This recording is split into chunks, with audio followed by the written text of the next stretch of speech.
Pelecehan dan kekerasan seksual sampai sekarang masih menjadi masalah serius yang bisa terjadi dalam berbagai lingkungan, termasuk dunia olahraga. Yang cukup memprihatinkan, kasus seperti ini seringkali terjadi dalam relasi kuasa di mana posisi pelaku biasanya lebih tinggi daripada korban, sehingga korban mengalami kondisi yang sulit untuk melaporkan. Halo, perkenalkan saya Novelia Ramadhani, mahasiswa bimbingan dan konseling yang akan memaparkan kajian pedagogi kritis terkait dengan kasus pelecehan seksual yang menimpa atlet kickboxing di Jawa Timur.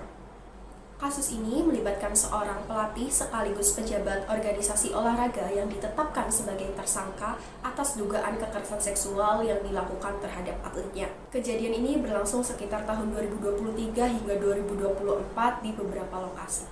Yang menjadi perhatian, tindakan ini terjadi karena adanya relasi kuasa di mana pelaku memanfaatkan posisinya sebagai seorang pelatih. Korban sebenarnya sudah melaporkan tindakan ini kepada pihak organisasi tetapi tidak mendapatkan respon yang tegas. Bahkan, pelaku masih tetap menjabat tanpa dikenai sanksi apapun. Diberitakan bahwa korban juga sempat menunda pelaporannya karena ingin tetap fokus pada karirnya dan juga mendapatkan stigma yang negatif, sampai pada akhirnya korban melapor ke pihak kepolisian dan juga pelaku ditetapkan sebagai tersangka. Jika dilihat dari perspektif pedagogi kritis, kasus ini terjadi karena adanya relasi kuasa yang tidak seimbang antara pelatih dan juga atletnya, di mana pelatih yang memiliki otoritas justru menyalahgunakan kekuasaan tersebut sehingga menciptakan ketidakadilan. Selain itu, sistem organisasi olahraga juga terlihat gagal dalam memberikan perlindungan kepada korban. Hal ini terlihat dari lambatnya respon dan juga tidak adanya tindakan tegas pada awal pelaporan. Menurut pandangan saya, kasus ini merupakan bentuk nyata dari penyalahgunaan kekuasaan yang sangat merugikan korban, baik secara fisik, psikologis, maupun sosial.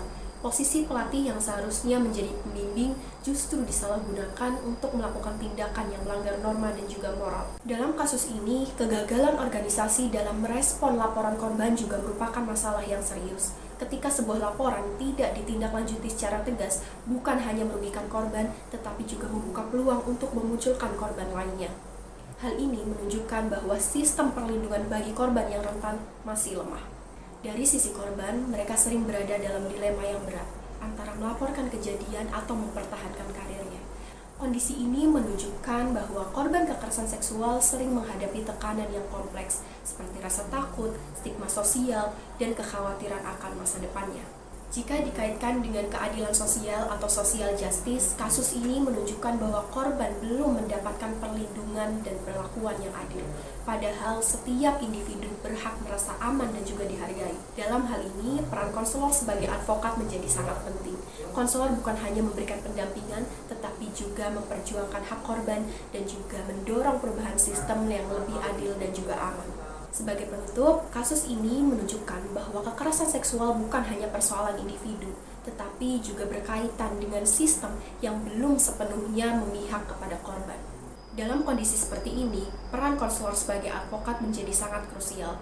Konselor tidak hanya berperan memberikan dukungan secara emosional, tetapi juga berperan aktif dalam memperjuangkan hak korban agar mendapatkan keadilan, perlindungan, serta pemulihan yang layak. Selain itu, konselor juga bertanggung jawab untuk mendorong perubahan sistem agar lingkungan baik itu dunia pendidikan, olahraga, maupun berbagai lingkungan dapat menjadi aman, responsif, dan juga bebas dari penyalahgunaan kekuasaan. Dengan adanya peran advokasi dari konselor, diharapkan korban tidak lagi merasa sendirian serta memiliki keberanian untuk menyuarakan ketidakadilan yang dialaminya. Sekian yang dapat saya sampaikan, kurang lebihnya mohon maaf. Terima kasih, sampai jumpa.